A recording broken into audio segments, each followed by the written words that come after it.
Arne, firstly, many congratulations. Pretty wild today. You had to do it the hard way as well, actually. Yeah, by going 1-0 down, and that's true. But I think the moment when we arrived with the bus, everybody could feel that we were never going to lose this game.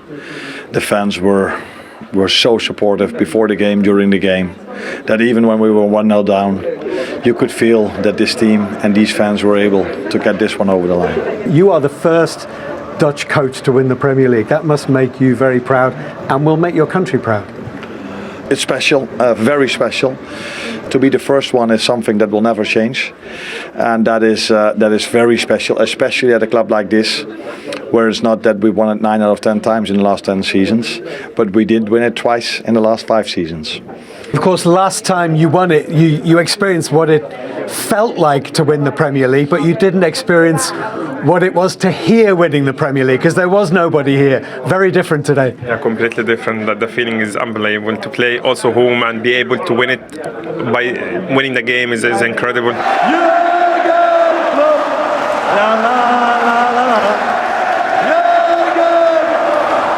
A year ago, Jurgen Klopp stood out there and started singing your name. I believe that you've done something similar in return. Has he actually been in touch with you and said, well done? There is a message from him. We haven't seen it yet. So many moments in this season, the two of us had either WhatsApp contact or we spoke each other. So I think he showed last season when he said farewell what a kind of human being he is by introducing me the way he did. And that of course helped, but the thing that helped most was that he left the team behind that is able to win a trophy. I'm absolutely certain that there are lots of individual prizes coming your way at the end of this season, Golden Boot and Footballer of the Year and all that stuff. But how much more important is it to do it with the team? It's incredible. I would say like winning the Premier League and be that involved and have the impact for the team that like what I did is incredible. That's also what I had the conversation with the boy the other day, and I told him this one for me personally will feel more special because the goal that I'm involved and also the Jurgen is not here and the other players that I respect a lot and I appreciate their time with us. But you be able to do it with a new manager, with a new team, it just shows that that's what I'm capable of. We started the game off decently. Like I said, we got in front, but apart from that, I thought we were creating some moments and really didn't give them too many openings. But we obviously conceded a couple of really soft goals for us. And once they get in front, especially with this atmosphere today, it was always going to be hard for us to claw that back. And yeah, that's how it proved to be. Just about the manager, Arne Slot, the job that he has done in his first season in English football, in his first season in this football club, is really remarkable. It's incredible. People think now it's going to be easier, but now it's going to be difficult because also other teams will try to catch us next season, and the job will be harder for him. But yeah, it's a moment we need to enjoy now, and we think about next season. I think a great Liverpool manager, when he won the league, was asked, "What can you do now?" and he said, "Go and win it again." That is something we're definitely going to try next season. But first of all, we're going to enjoy the last few games we're going to play, and then we will, for sure, be really good next season again. It's difficult to know where to start, actually, because, as Steve Wilson said it a couple of times there, the whole thing has been remarkable. But every aspect of the club has been so impressive this season. Well, he's the one that's guided the team to this amazing day. He's done a wonderful job. He's charismatic, he's warm, he's articulate. I remember the game after Man United, the way he spoke about the tactics, the game plan. So much to admire about him. He hasn't tweaked too much, but there's been subtle differences, which we'll talk about. The players have taken to him, the fans have taken to him. I mean, he's surpassed all expectation from even the most ardent Liverpool fans and pundits. Mm-hmm. I never thought they're going to win this title this season. He's been absolutely terrific and deserves a lot of credit. And as I said, the balance between small tweaks and leaving the good things in place has been brilliant. He's a very impressive individual, isn't he? He is. I think we probably sat here 12 months ago and said, what's going to happen after Jurgen Klopp leaves? There's going to be a massive drop-off. You know, Liverpool could be in a bit of a reshuffle job for a few years. We've seen, obviously, at Man United what's happened there, going through many managers and many players. But this guy's come in, he just said in his interview there, Jurgen Klopp left, but he left his squad behind, and he had left a really strong squad, and he's just gone and gone, you know what, I've got me a fresh voice in the changing room and changed a few things, as we mentioned, and got it spot on. You've both been in successful squads where there have then been changes. There are so many really good pieces in the papers today. Jonathan Northcroft wrote one about Jurgen Klopp's final speech in the dressing room was, what an opportunity for you players. The old guy is leaving. You've all got to prove yourselves for the new guy. What a speech by him, and what a mindset for the players to then take on. Well, top players will embrace a new voice, especially an intelligent one. But it's more credit to Klopp for the environment that he set and the mindset he gave those players, because they've always been, their character's always been there, their resilience. There's been so much to admire in that respect from the Liverpool squad. I do think that after not really making any, well, they made the one signing in the summer, there was a little bit of negativity thinking, how can this squad push on? But he's had the best defender in the Premier League, fit, flying, leading the team. The best striker in the Premier League this season in Salah has been amazing. And I think he's had the best midfielder in Gravenberch as well, who's been Slot's masterstroke. Right. We'll talk about different aspects of what he's done, but Gravenberch, playing in that new role, I mean, Slot will have seen him play in that role for Ajax. He did play there for them. So it's not a completely new position, but it's new in this division. And he was under the microscope. He didn't play much last season. There was a talk that Klopp didn't fancy him. But all aspects of his game, we saw a great pass there. Running with the ball from a deep lying position and getting your team up the pitch is something he does really, really well. And Slot obviously knew that. And he's embraced it. He's given the confidence to play every week. He's not looking over his shoulder whether he's going to be in the team. This against United was probably epitomised the type of interceptions, brilliant at that, picking the right pass, because obviously he's used to playing higher up the pitch more recently. So therefore, he's good when he gets higher up the pitch, but you have to take responsibility to get on the ball. Constantly looking for it, always knows where people are. And as you can see, this little bit, that's what he does better than anyone in the Premier League at the moment. So the pass didn't come off. Is he more old school as a midfielder? I mean that in the most complimentary way, i.e. he can do everything. Yes. He's not pigeonholed as we've tended to do over the last decade, 15 years. Exactly that. Well, you expect midfielders. I know from changing a mindset of being an attacking midfielder to a deep line midfielder how you really have to concentrate on your discipline, especially defensively, which we just saw there. It's really hard when your natural desire is to get past people, go forward, to actually go, now I've got to sit. I've got to be the one that stays. Now, he has got flexibility with McAllister at times, don't get me wrong. But to come into a team when you're under the microscope, everyone was disappointed when they didn't sign Zubimendi. Is he going to be good enough? Why haven't we signed anybody? He grasped the opportunity and he took it so. I think he's been brilliant. That also goes back to Slot's preparation before taking over, which was plenty of conversations with Klopp, which they've continued to have, but also Slot not only watching Liverpool games, but having the ability to watch footage of Liverpool training sessions so that he can then see dynamics, what he might do with certain players. That all comes down to his preparation. Yeah, preparation is key. I think he was preparing long before he arrived at Liverpool. He really was. And of course, Jurgen Klopp gave him everything he had to pass on. He had experienced players. I mean, let's not forget we had the 3 players out of contract end of the season as well. Yeah. He managed that all season as well. I know 2 of them signed. Trent might leave, but that was a problem as well. Well, it didn't seem a problem. He managed to manage that.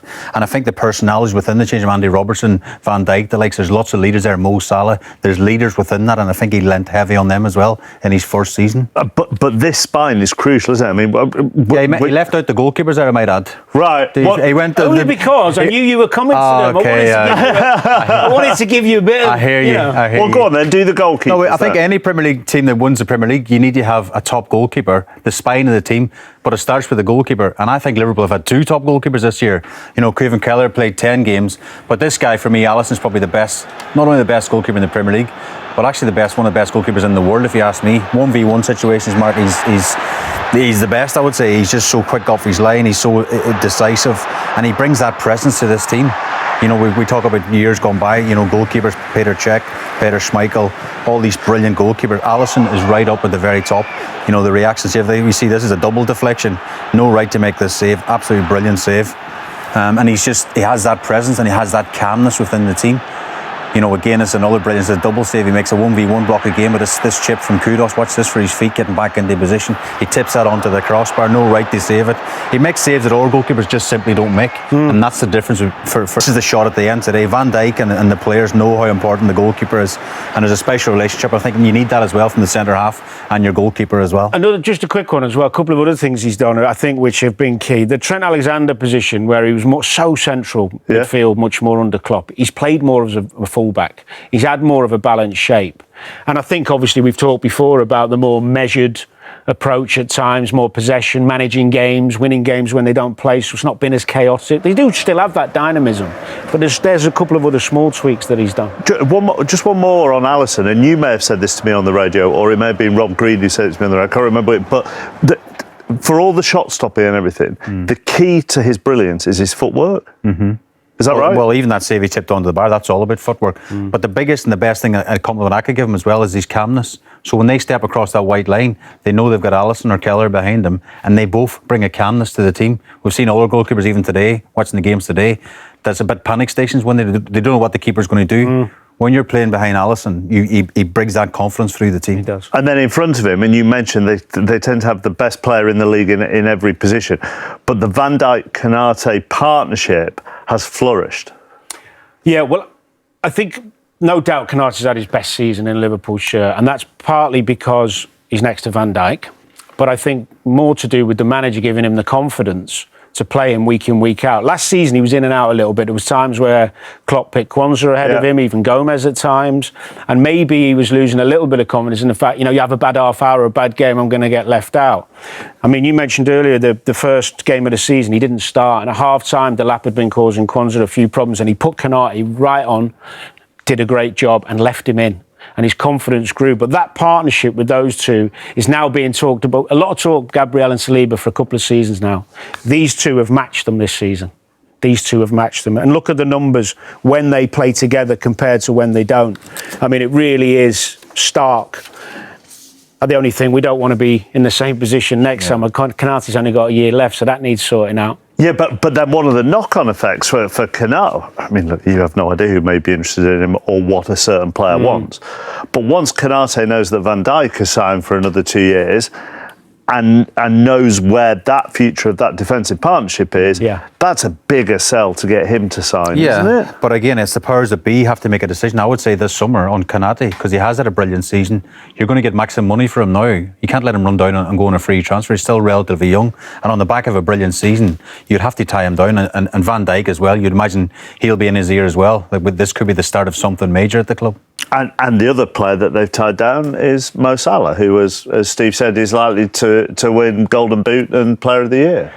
Well, I think his form this season has surprised a few people, not because they didn't expect him to score goals, but his assist levels have gone through the roof. His fitness looks incredible compared to maybe the season before. He looks happier, I think. I don't know if you agree with that, but when I watch him play, he seems to be smiling a hell of a lot more. Is his role ever so slightly different, say, because someone like Szoboszlai has gone a bit further forward as a midfielder? Or is his role not far off identical to what it was under Klopp for you? Well, the biggest difference, I saw a little interview he did where he talked about, he kind of said it jokingly, but he said, Slot doesn't want me to defend as much. And I think any forward player likes to hear that, maybe because of the legs of Szoboszlai, maybe because of Gravenberch. You know, they've got such good legs in the team. I just think it's sometimes with a footballer, they find a relationship with the manager that, and a balance in the team that makes you feel really good. I think he looks super happy and content, hence him signing a contract. And there's no reason when you look at him physically that he's going to drop off. He said he wants to break the record for the number of goal involvements in a season, which, if you're a kind of grumpy old pundit, might annoy you because it's only become. I think he's talking about me. I mean, grumpy and old could apply to all three of us, to be honest with you. It's just the pundit thing I don't fall into.